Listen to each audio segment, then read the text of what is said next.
साथियों, स्वागत है आपका आपके परिवार विदा ब्रांड में। और मैं हूं अभिषेक प्रताप सिंह और आज हम पढ़ने वाले हैं अपने एनसीईआरटी सीरीज में चैप्टर 6 पृथ्वी के प्रमुख स्थल रूप। अब तक हम लोग महाद्वीपों एवं महासागरों को, जलमंडल, स्थल मंडल, वायुमंडल, जैव मंडल को बहुत ही विस्तृत रूप में अध्ययन कर चुके हैं। उसके अंतर्गत हमने 7 महाद्वीपों का एवं 5 महासागरों का भी अध्ययन बहुत ही बेहतरीन तरीके से कर लिया है। उसी सीरीज में एक कदम आगे बढ़ते हुए अब हम लोग पढ़ने वाले हैं पृथ्वी के प्रमुख स्थल रूप। पृथ्वी के प्रमुख स्थल रूपों में हम सबसे पहले जानेंगे कि स्थलाकृति क्या होती है, उच्चावच क्या होते हैं, उसको जानेंगे। उसके आधार पर जो निर्धारण किया जाता है उनको जानेंगे। फिर एक एक करके हम चीजों को समझेंगे। तो आइए जानते हैं। जैसा कि यहाँ पर लिखा है कि पृथ्वी पर स्थल रूपों का निर्माण 2 प्रक्रियाओं के फलस्वरूप होता है। अर्थात जो पृथ्वी पर स्थल रूप, अब स्थल रूप कौन कौन से हो सकते हैं?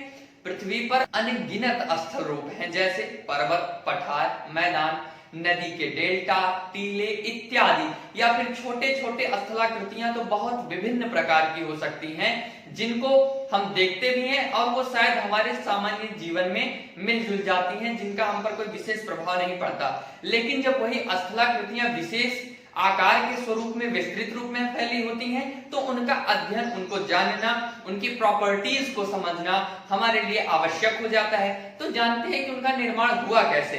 तो उनका निर्माण आंतरिक प्रक्रियाओं एवं बाह्य प्रक्रियाओं के फलस्वरूप हुआ। अब आप आंतरिक प्रक्रिया और बाह्य प्रक्रिया इन दोनों से क्या समझ सकते हैं?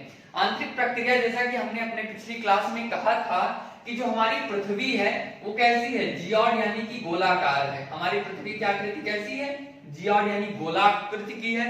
और गोल होने के कारण पृथ्वी के मध्य भाग को क्रोड, उसके ऊपरी भाग को मेंटल कहते हैं। ठीक है, ये हमारा क्या हो गया? कोर हो गया। देखिए, इसको हिंदी में क्रोड कहते हैं, लेकिन इंग्लिश में जब आप लिखेंगे इसे तो इसे कोर कहते हैं। क्या कहते हैं? कोर कहते हैं। ये वाला भाग हमारा मेंटल हो गया। और ये वाला जो इसके, ये तो खैर क्रोड, मेंटल, और ये मेंटल और भूपर्पटी तक जाने के बीच का जो ट्रांजिशन एरिया होता है वो है। ये इतना एरिया हमारी भूपर्पटी हो गई। तो इस भूपर्पटी के अंदर यानी कि क्रोड और मेंटल वाले क्षेत्र में जो भी आंतरिक प्रक्रिया क्रिया घटित होती है उसे आंतरिक प्रक्रिया कहते हैं। अब आंतरिक प्रक्रिया के अंदर क्या क्या चीजें हो सकती हैं? आंतरिक प्रक्रिया के अंतर्गत जैसे आप मान लीजिए भूकंप, शायद नीला कलर उतना बेहतर नहीं होगा इसके लिए, तो हम लोग जानते हैं इससे, जैसे आंतरिक प्रक्रिया के अंतर्गत क्या हो सकता है? भूकंप आते हैं। ठीक है, भूकंप आता है, ज्वालामुखी की प्रक्रिया होती है। ये आंतरिक प्रक्रियाओं में बहुत ही सुटेबल एग्जांपल्स हैं, क्योंकि यही इसके प्रमुख हैं। इनका अध्ययन जब क्लास का स्तर बढ़ेगा तो हम उनमें इसका अध्ययन करेंगे। तो हमने आंतरिक प्रक्रिया को जान लिया। तो आंतरिक प्रक्रिया में जो हलचल उत्पन्न हुई उसके कारण जो बाहर उसका प्रभाव परिलक्षित होता है वो आंतरिक प्रक्रिया हो गई। अब बाह्य प्रक्रिया में क्या हो सकता है? बाह्य प्रक्रिया में अर्थात हमारी भूपर्पटी के ऊपर, कहां पर? हमारी भूपर्पटी के ऊपर जो भी घटना घटित होती है वे सब बाह्य प्रक्रिया के अंतर्गत आती हैं। अब बाह्य प्रक्रिया में क्या हो सकता है? बाह्य प्रक्रिया में मान लीजिए अपरदन हो सकता है। क्या हो सकता है? अपरदन हो सकता है, निक्षेपण हो सकता है, या फिर कुछ भी और जो भी घटनाएं घटित हो सकती हैं। जैसे मान लीजिए वर्षा हो रही है, वर्षा होने के कारण एक जगह की मिट्टी बहकर दूसरी जगह जा रही है, तो क्या हुआ? वहां की किसी विशेष मिट्टी जो थी वो बहकर दूसरी जगह चली गई और उसका जमाव किसी दूसरी जगह पर हो गया। तो अपरदन क्या है? अपरदन एक प्रकार से क्षरण की प्रक्रिया है कि एक स्थान से उठा दूसरे स्थान पर उसका प्रवाह होता है किसी न किसी माध्यम के द्वारा। वो माध्यम वायु, जल, हवा, कुछ भी हो सकती है। और निक्षेपण क्या है? उसका जमाव, यानी कि जो अपरदीकृत, ठीक है, जो अपरदीकृत जो मटेरियल है वो बहकर गया और फिर उसका निक्षेपण हुआ, उसका जमाव हुआ, तो वो निक्षेपण में आ गया। इस दोनों चीजों को यानी कि आंतरिक प्रक्रिया और बाह्य प्रक्रिया को आप एकदम देसी अंदाज में समझिए। जैसा कि हमारे सामान्य जीवन में क्या होता है कि कभी कभी किसी भी व्यक्ति के साथ कुछ क्रिया प्रतिक्रिया या फिर कुछ घटना ऐसी घटित हो जाती है कि वह उसे अंदर से बहुत ही आघातित करता है, बहुत आघात पहुंचा देता है, जिसका प्रभाव ये होता है कि वो ऊपर से एकदम सुस्त सा, एकदम बीमार टाइप का लगता है। तो लोग कहते हैं कि लगता है उसके साथ कुछ घटना घटित हुई जिसके कारण उसका स्वरूप ऐसा हो गया। तो क्या हुआ, उसकी आंतरिक प्रक्रिया में ऐसी कुछ घटना घटित हुई जिसका प्रभाव उसके बाहरी स्वरूप पर परिलक्षित हुआ। और मान लीजिए कोई व्यक्ति कहीं जा रहा है, भगवान न करे ऐसा किसी के साथ हो, मान लीजिए किसी के साथ दुर्घटना हुई, वो चोटिल हो जाता है, कहीं उसको चोट लग गई या फिर कहीं शरीर पर छिल मिल गया, कट मिट गए, तो क्या होगी, बाह्य प्रक्रिया होगी। अब बाह्य प्रक्रिया में उसको बाहर से चोट लगी तो यहाँ से चमड़े यहाँ के कटे, ये हुआ, तो बाहरी स्वरूप को आघात हुआ, क्षति पहुंची। तो ये आंतरिक क्रिया प्रतिक्रिया, आंतरिक प्रक्रियाओं एवं बाह्य प्रक्रियाओं के सम्मिलित प्रभाव के फलस्वरूप जो स्थलाकृतियों में परिवर्तन होता है, उसी के कारण स्थल रूपों का निर्माण होता है। तो हमने इसको जान लिया है। अब हम अपने टॉपिक में आगे चलते हैं। अब हमारा अगला टॉपिक क्या कहता है, अगला टॉपिक ये है कि धरातल पर, जो हमारा धरातल है यानी कि हमारा धरातल, धरा मतलब हमारी पृथ्वी और तल यानी कि उसकी सतह, धरातल पर उच्चावच के आधार पर इन स्थलाकृतियों या स्थल रूपों को 3 भागों में बांटा गया है। तो अब सबसे पहले ये जान लेते हैं हम लोग कि उच्चावच क्या है। उच्चावच क्या होते हैं, उच्चावच को इंग्लिश में रिलीफ कहते हैं। क्या कहते हैं, रिलीफ कहते हैं। धरातल की ऊंचाई नीचाई से बनने वाले प्रतिरूप को उच्चावच कहते हैं। प्रतिरूप यानी पैटर्न, आप कह लीजिए पैटर्न, ठीक है। धरातल की ऊंचाई नीचाई से बनने वाले प्रतिरूप को उच्चावच यानी कि रिलीफ कहते हैं। अब इसको आप कैसे समझेंगे, मान लीजिए कि हमारा धरातल यानी कि हमारी पृथ्वी की सतह है और उस पर ये मान लीजिए ऐसे कुछ पर्वत हो गया, ये पठार वाले क्षेत्र हो गए, ये मैदान हो गया। तो अब क्या है, पृथ्वी की सतह ही तो थी, ये धरातल ही तो था, और कोई आंतरिक और बाह्य प्रक्रिया कभी ना कभी घटित हुई, एक दिन में तो घटित होती नहीं है, तो ये घटित हुई, उसके कारण यहाँ पर मान लीजिए पर्वत का निर्माण हो गया, यहाँ पर पठार का निर्माण हो गया और यहाँ पर मैदान का निर्माण हो गया। तो ये सब क्या हो गए, ये सब उच्चावच। उच्चावच कोई एक ही नहीं, उच्चावच इनका सम्मिलित स्वरूप है, यानी जितनी भी स्थलाकृति या फिर स्थल रूप है, इन सब का जो पैटर्न है वो उच्चावच कहलाता है। अब उच्चावच के आधार पर इनको 3 श्रेणियों में बांटा गया है। कितनी, 3 श्रेणियों में। क्या, इन स्थलाकृतियों या स्थल रूपों को 3 भागों में बांटा गया है। वे कौन से, प्रथम श्रेणी के उच्चावच, द्वितीय श्रेणी के उच्चावच और तृतीय श्रेणी के उच्चावच। प्रथम श्रेणी में महाद्वीपों एवं महासागरों का अध्ययन हम लोग कर चुके हैं, बहुत ही अच्छे और बेहतरीन तरीके से कर चुके हैं। द्वितीय श्रेणी में पर्वत, पठार, मैदान जो हमने यहाँ पर बताया, इनका अध्ययन हम लोगों को करना है। और तृतीय श्रेणी के उच्चावच ये आगे के टॉपिक या चैप्टर्स में होंगे, तो हम वहां पर इसको पढ़ाएंगे, अभी उसका बाद में। तो अब हम पर्वत, पठार एवं मैदान को, यहाँ पर एक चीज आप देख रहे होंगे कि कहीं ना कहीं एक दूसरे का ओपन फॉर्म यहाँ पर आपको दिख रहा है। ओपन फॉर्म आप ये समझिए कि मान लीजिए कोई बड़ा सा बॉक्स है, कोई बड़ा सा बॉक्स है, उसके अंदर एक बॉक्स है और उसके अंदर एक बॉक्स और है, तो इसको खोला तो ये मिला, इसको खोला तो ये मिला। उसी तरह क्या है, महाद्वीप एवं महासागर पूरी पृथ्वी को समाहित कर रहा है। अब पूरी पृथ्वी पर महाद्वीप या महासागरों में एक चीज याद रखिएगा, महाद्वीप एवं महासागरों में दोनों पर पर्वत, पठार एवं मैदानों की अवस्थिति पाई जाती है। जैसे जैसे क्लासेस बढ़ेंगी आप बहुत ही बेहतरीन तरीके से इसे समझ पाएंगे, तो आप हमारे साथ बने रहिए, ठीक है। पर्वत, पठार, मैदान हो गया। अब पर्वत, पठार, मैदान के क्षेत्रों में भी कहीं नदी घाटियां, टीले, तो कहीं डेल्टा आ जाते हैं, तो कहीं ना कहीं एक दूसरे का ओपन फॉर्म है कि एक ये इतना है तो उसमें इसके अंदर ये इतना और खुल रहा है, तो वो सब एक दूसरे के फॉर्म है। अब यहाँ पर पर्वत, पठार एवं मैदान को हम विस्तृत रूप में समझते हैं, तो आइए जानते हैं पर्वतों के बारे में। जैसा कि यहाँ लिखा है कि पर्वत पृथ्वी की सतह की प्राकृतिक ऊंचाई है। पर्वत का शिखर छोटा तथा आधार चौड़ा होता है। कभी कभी कुछ पर्वतों की ऊंचाई बादलों से भी अधिक होती है और ये समुद्र में भी पाए जाते हैं। अर्थात इसको अगर हम स्ट्रक्चरल फॉर्म में समझना चाहें तो कैसे हम समझ सकते हैं, यानी कि जो पर्वत है वो पृथ्वी की सतह की प्राकृतिक ऊंचाई है, अर्थात जो पर्वतों का निर्माण हुआ है ये आंतरिक एवं बाह्य प्रक्रियाओं के फलस्वरूप प्राचीन समय में या फिर वर्तमान समय में जो हलचल हुई उसके कारण ये निकलकर उभरे हैं धरातल पर, इसलिए ये प्राकृतिक है, यानी कि ये मानव निर्मित तो है नहीं, तो ये प्राकृतिक पर्वत कहलाते हैं। और क्या कह रहा है कि पर्वत का शिखर छोटा तथा आधार चौड़ा होता है। आपने मूवीज में, गेम्स में या फिर कहीं पर भी अगर मान लीजिए आपने 3D गेम में भी देखा होगा तो वहां पर भी पर्वत आपको कैसा दिखता होगा, पर्वत यानी कि क्या कह रहा है, शिखर छोटा, शिखर क्या होता है, ये उसका चोटी वाला भाग शिखर इस प्रकार से होता है। और क्या कह रहा है, आधार चौड़ा होता है, आधार मतलब बेस, ठीक है। The base of mountains are wide, ठीक है। ये क्या होते हैं, आधार चौड़े होते हैं और इनका जो शिखर होता है ये छोटा होता है, ये हमारा पर्वत हो गया। और क्या कह रहा है कि कभी कभी कुछ पर्वतों की ऊंचाई बादलों से भी अधिक होती है।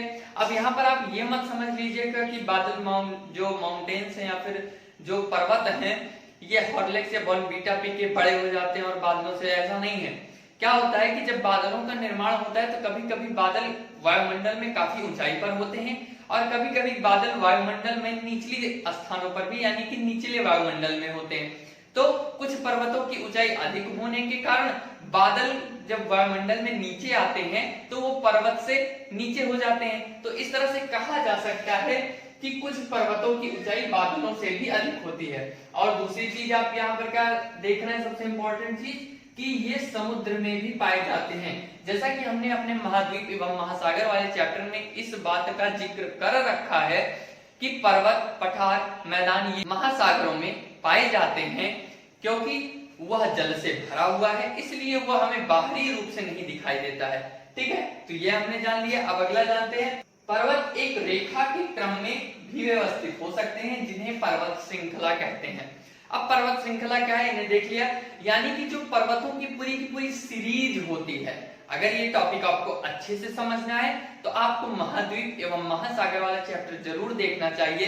वहां पर हमने बात कर रखा है कि उधर उत्तरी अमेरिका, दक्षिणी अमेरिका में रॉकीज और एंडीज पर्वत श्रृंखला, इधर भारत में ऊपरी क्षेत्र में हिमालय पर्वत श्रृंखला, उधर यूरोप में आल्प्स पर्वत श्रृंखला और उधर क्या कहते हैं उत्तरी अमेरिका में ही अपलेशियन पर्वत श्रृंखला है। तो ये सब क्या पर्वत श्रृंखलाएं हैं, यानी 1-1, 2-2, 3-3 किलोमीटर तक ये विस्तृत फैली हुई हैं। और इतना ही नहीं, ये और भी अधिक दूरी में फैली हुई होती हैं, तो वो पर्वत श्रृंखला कहलाते हैं। अब आगे जानते हैं, पर्वतों की तरह दिखने वाले परंतु उससे कम ऊंचे स्थलाकृतियों को पहाड़ी कहते हैं। क्या कहते हैं, पहाड़ी कहते हैं, जो कि सामान्यतया 600 मीटर से 800 मीटर तक ऊंचे होते हैं। पर्वतों की भांति ही पहाड़ियों की आकृति हमें दिखाई देती है, यानी कि उसका भी पैटर्न कुछ वैसा ही दिखाई देता है, जो कि आसपास के अपने समतलीय क्षेत्र से ऊंचा होता है, लेकिन 600 से 800 मीटर तक की ऊंचाई तक जो होते हैं वो पहाड़ या फिर पहाड़ी कहलाते हैं। लेकिन जब 800 मीटर की ऊंचाई को पार कर लेते हैं तो वे पर्वतों की श्रेणी में गिने जाते हैं। आगे जानते हैं, कुछ पर्वतों पर हमेशा जमी रहने वाली बर्फ की नदियां होती हैं, उन्हें हिमानी कहा जाता है। क्या कहा जाता है, हिमानी। हिमानी को हम लोग एक और शब्दावली से जानते हैं जो कि ज्यादा फेमस है हिमानी से, इन्हें हम क्या कहते हैं, ग्लेशियर कहते हैं। क्या कहते हैं, ग्लेशियर। जैसे भारत में जो लद्दाख वाले क्षेत्र पर पहाड़ियां हैं वह सब क्या है, ग्लेशियर्स यानी बर्फ से ढकी हुई हैं। यहाँ तक कि जो हमारा माउंट एवरेस्ट पर्वत है वह भी हिमानी यानी ग्लेशियर्स बर्फ से ढका हुआ है। तो ये हो गए पर्वत। अब एक चीज और जानते हैं कि पर्वत क्या है, पर्वत 3 प्रकार के होते हैं। पहला है वलित या मोड़दार पर्वत, दूसरा खंड या भंशोत पर्वत, तीसरा ज्वालामुखी पर्वत। अब ये वलित पर्वत या मोड़दार पर्वत में इंग्लिश में फोल्डेड माउंटेन, भ्रंशोत को ब्लॉक माउंटेन्स और ज्वालामुखी पर्वत को वॉल्केनिक माउंटेन्स कहते हैं। तो आइए अब जानते हैं पर्वतों को एक एक करके कि वलित पर्वत क्या होते हैं, भ्रंशोत पर्वत क्या होते हैं और ज्वालामुखी पर्वत क्या होते हैं। इन तीनों के बारे में एक विस्तृत जानकारी हम प्राप्त करते हैं। तो चलिए चलते हैं। वलित पर्वत, जब चट्टानों में पृथ्वी की आंतरिक शक्तियों के कारण मोड़ या वलन पड़ जाते हैं तो उसे मोड़दार पर्वत कहते हैं। जैसे हिमालय, एटलस, रॉकीज, एंडीज और ड्रैकेंसबर्ग इत्यादि बहुत सारे वलित पर्वत पाए जाते हैं। जैसा कि हमने महाद्वीप एवं महासागर वाले चैप्टर में इन सभी पर्वतों का जिक्र किया है, तो आप समझ सकते हैं कि जगह जगह पर वहां पर जो हमने अध्ययन किया है उसी का विस्तृत स्वरूप हमको मिलता जा रहा है। तो अगर आप एक एक टॉपिक को पढ़ते चलेंगे तो आप बेहतर तरीके से समझेंगे। अब ये कह रहा है कि आंतरिक शक्तियों के कारण मोड़ या वलन पड़ जाते हैं। तो आंतरिक शक्तियों के कारण कैसे, जैसे कि हमने कहा कि आंतरिक प्रक्रिया के फलस्वरूप जो बाहरी स्वरूप पर उसके प्रभाव परिलक्षित होता है। मान लीजिए कभी पृथ्वी का आंतरिक भाग ये रहा होगा, मान लीजिए पृथ्वी का कभी आंतरिक भाग रहा होगा, अंदर कोई हलचल उत्पन्न हुई जिसका प्रभाव ऊपर पहुंचा, और यहाँ पर जो ये समतल स्थान था या फिर कह लीजिए दबा हुआ स्थान था, वहां का जो मलबा है या फिर वहां पर जो अपशिष्ट उपस्थित हैं वे सभी किनमें परिवर्तित हो गए, इधर से दबाव पड़ा और इधर से दबाव पड़ा, इन दोनों के फलस्वरूप किसी पर्वत पठार का मैदान हो गया और का निर्माण हो गया और गलन पड़ जाते हैं और उससे मुर्दार पर्वतों का निर्माण हो जाता है कुछ इस प्रकार से। अब जानते हैं कि भ्रंशोत्थ पर्वत क्या होते हैं। भ्रंशोत्थ पर्वत विशालकाय चट्टानी खंडों में, किसमें ध्यान दीजिएगा, विशालकाय चट्टानी खंडों में भ्रंश या दरार पड़ने से चट्टानों के भ्रंशित होकर ऊपर उठने या नीचे धंसने से भ्रंश पर्वत अस्तित्व में आते हैं। कैसे, मान लीजिए कि ये कोई चट्टानी पर्वत है, ये कोई बड़ा सा चट्टान है, बड़ा सा कोई चट्टान है और किसी स्थान पर अवस्थित है और कोई आंतरिक हलचल की घटना घटित होती है जिसके फलस्वरूप क्या होता है कि चट्टानों के भ्रंशित होकर, भ्रंशित होना अर्थात यानी कि दरार पड़ जाना पर्वतों में, ऐसे ऐसे पर्वतों में दरार पड़ जाना, भ्रंशित होकर ऊपर उठने या नीचे धंसने से भ्रंश पर्वत अस्तित्व में आते हैं। तो ऊपर उठना का अर्थ क्या है कि मान लीजिए कि ये हमारा चट्टान है और चट्टान में आया और कोई भाग इसका ऐसे कुछ नीचे धंस गया और कोई वाला भाग इसका कुछ इस प्रकार से ऐसे ऐसे ऊपर उठ गया और फिर ये कुछ इस प्रकार से हो गया। इसी प्रकार से यहाँ पर भी मान लीजिए कोई भाग आया और यहाँ पर ये ऐसे इधर था और ये ऊपर उठा, ये नीचे हो गया। तो ये क्या हो गया, कोई चट्टानी खंड बड़ा था, आंतरिक हलचल उत्पन्न हुई जिसके कारण इसका ये भाग ऊपर उठ गया, ये भाग नीचे धंस गया और ये भाग ऊपर उठ गया। तो इससे क्या निर्माण हो गया, भ्रंशोत्थ पर्वत का निर्माण हो गया। एवं नीचे धंसे हुए भाग को द्रोणिका भ्रंशोत्थ पर्वत में उठे हुए भाग को हास्त या फिर उत्तखंड एवं नीचे धंसे हुए भाग को द्रोणिका भ्रंश या ग्रावन कहते हैं।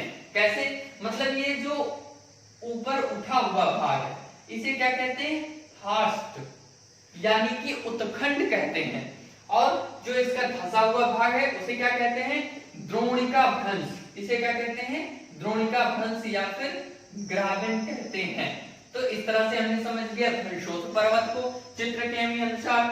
अब क्या कह रहा है कि ज्वालामुखी पर्वत, ज्वालामुखी उद्गार के फलस्वरूप निकले लावा के जमाव से निर्मित शंकु के आकार की आकृति को ज्वालामुखी पर्वत कहते हैं। ठीक है, जैसे कभी कभी आप लोगों ने सुना होगा, आजकल तो प्राय नहीं दिखता है, आप अगर इंटरनेशनल न्यूज देखेंगे तो वहां पर विश्व में कई स्थानों पर होता भी है ज्वालामुखीता की प्रक्रिया, पर उतने विस्तृत स्वरूप में नहीं होता है जैसा कि पहले कभी हुआ होगा। तो ज्वालामुखी में क्या होता है कि आंतरिक हलचल के कारण जो मैग्मा का जमाव है वो अंदर से करते हुए ऊपर जो पृथ्वी की सतह होती है, मान लीजिए पृथ्वी की सतह है और अंदर कोई हलचल उत्पन्न हुआ, यहाँ पर उपस्थित जो मैग्मा था वो मैग्मा ऊपर उठते हुए गया और जो ये पृथ्वी का भूपर्पटी चट्टान था इसको तोड़ते हुए एकदम ब्लास्ट हो गया।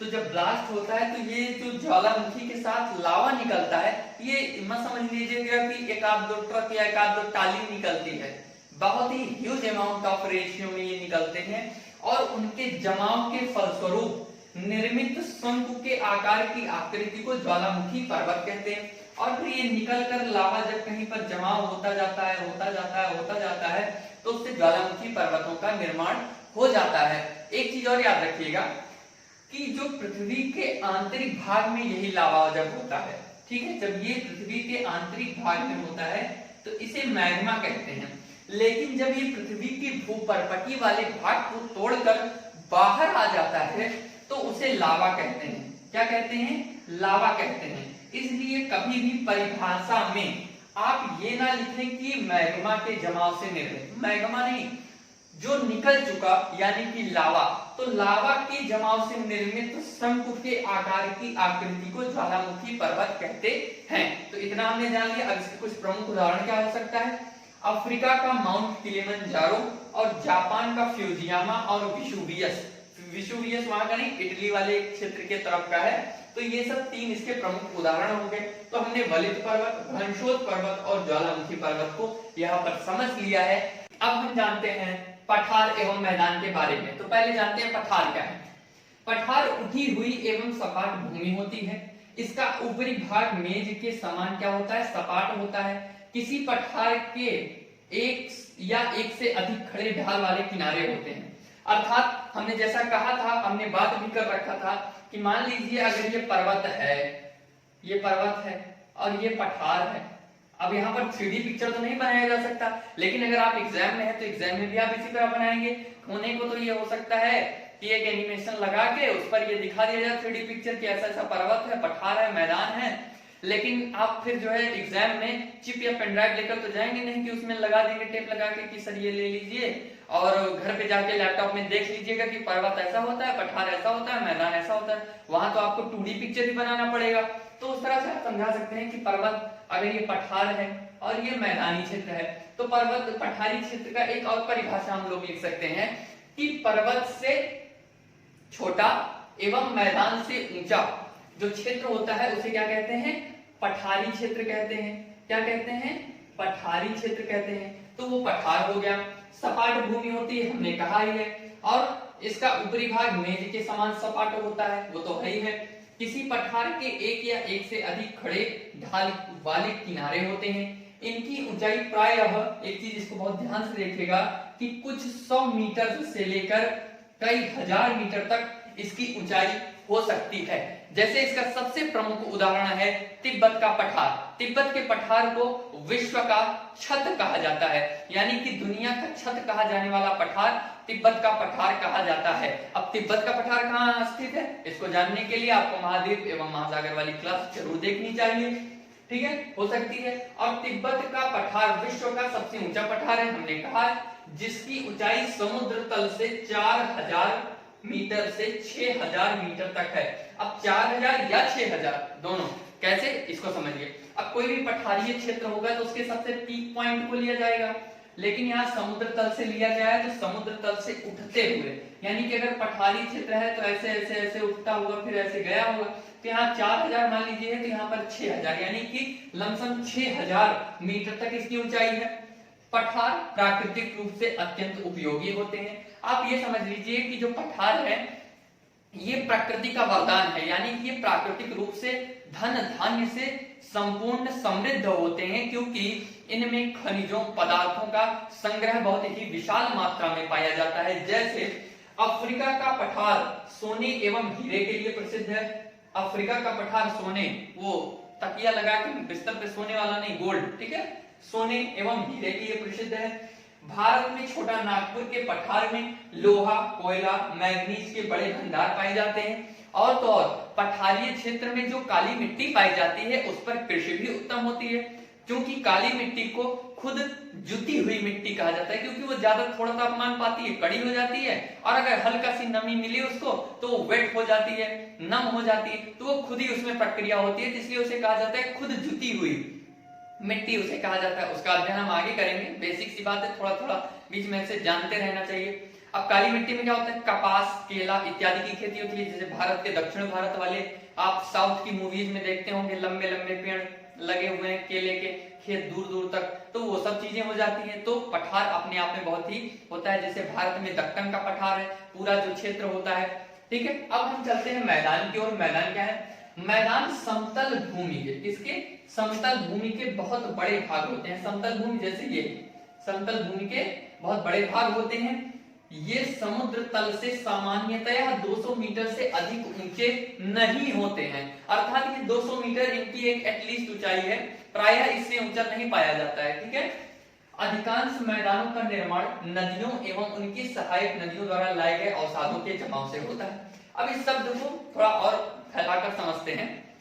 शब्द कह रहा है कि मैदानों का निर्माण नदियों एवं उनकी सहायक नदियों द्वारा लाए गए अवसादों के जमाव से होता है। आप भारत के उत्तर का मैदान वाला जो क्षेत्र है उसको ले लीजिए।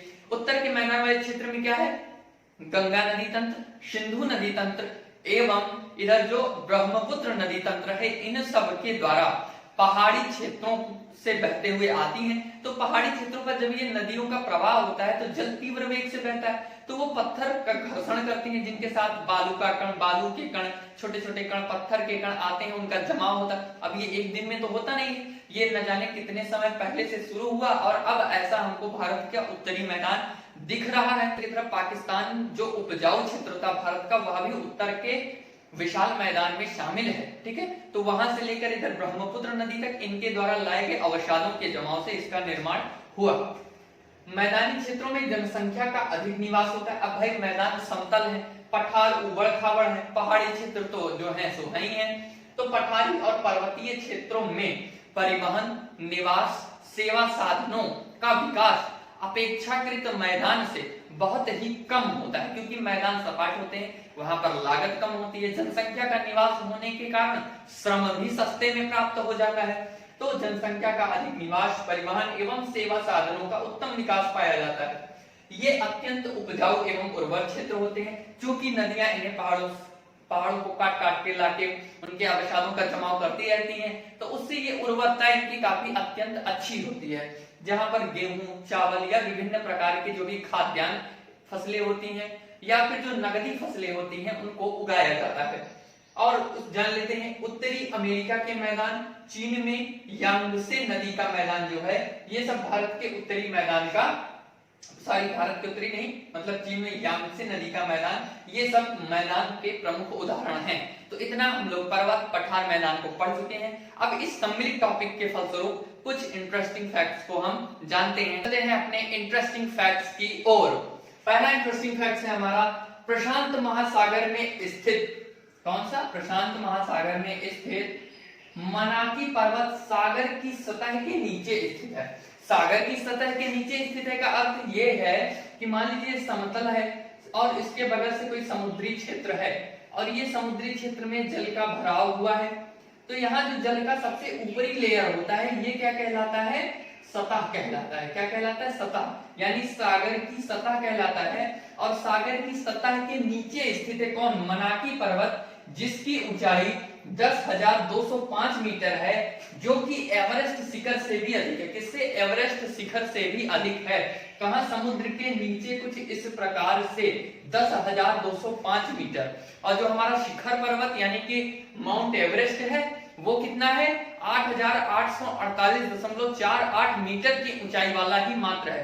परंतु चूंकि ये सागर के नीचे अवस्थित है, इसलिए सबसे ऊंचा पर्वत माउंट एवरेस्ट को कहा जाता है। यदि यही चीज मैदान पर यानी कि समतल क्षेत्र पर होती, महाद्वीपों पर, तो शायद सबसे ऊंचा पर्वत हमारा मनाकी पर्वत होता। लेकिन अब चलते हैं अगले टॉपिक की ओर, भ्रंश पर्वत के निकट। ठीक है, क्या चीज? वो भ्रंश पर्वत वाला जो हमने टॉपिक पढ़ा था ना, भ्रंश पर्वत, जहां पर हमने उत्तराखंड और द्रोणिका भ्रंश की बात की थी, वहां पर भ्रंश पर्वत के निकट बनी घाटी को क्या कहते हैं? भ्रंश घाटी कहते हैं। क्या कहते हैं? भ्रंश घाटी कहते हैं। भारत में जो नर्मदा नदी है वो विंध्य एवं सतपुड़ा पर्वतों के मध्य भ्रंश घाटी में बहती है। कहां पर? नर्मदा नदी। अब ये कहां पर होगी? ये हमारा भारत का दक्षिणी भारत के पठारी वाला क्षेत्र है। यहाँ पर विंध्य पर्वत, यहाँ पर ये सतपुड़ा पर्वत हो गया और यहाँ पर ये, रुक जाइए एक मिनट, ये हो गया हमारा सर्वत सतपुड़ा और ये विंध्य पर्वत श्रृंखला हो गई। तो इसके बीच से होते हुए नर्मदा नदी का प्रवाह होता है, जो कि भ्रंश पर्वत यानी कि भ्रंश घाटियों के बीच में से होकर बहती है। और भारत में पश्चिमी घाट भ्रंश पर्वत के प्रमुख क्षेत्र हैं। यानी कि भारत का जो ये पूर्वी क्षेत्र है और ये पश्चिमी, तो पूर्वी नहीं पश्चिमी क्षेत्र जो है ये भ्रंश घाटी के प्रमुख उदाहरण के क्षेत्र हैं, जहां पर भ्रंश पर्वतों के क्षेत्र पाए जाते हैं।